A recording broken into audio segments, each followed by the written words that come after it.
गाँव में बहुत लोक बास करती से नितान्त आवश्यक जिनस अच्छी सब से दुकान को किणवा जाती से प्लास्टिक बैग और से दुकान पॉलीथिन इत्यादि व्यवहार कर आनी सेगुड़ी को आम माने से व्यवहार सरला से गुड़ा फोपाड़ी थे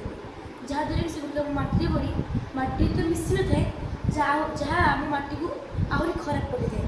एवं आम गाँव में एमती हो गला जहाँद्वारा प्लास्टिक पड़ी आम गाँ माने चाष पारे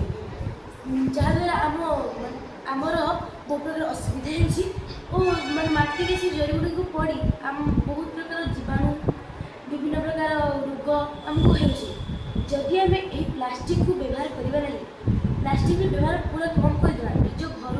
कपड़ा बैग सिलाई करी दुकान को आने को जा तेज प्लास्टिक व्यवहार कमिज आम गाँ सुस्थ रम आम माटी भल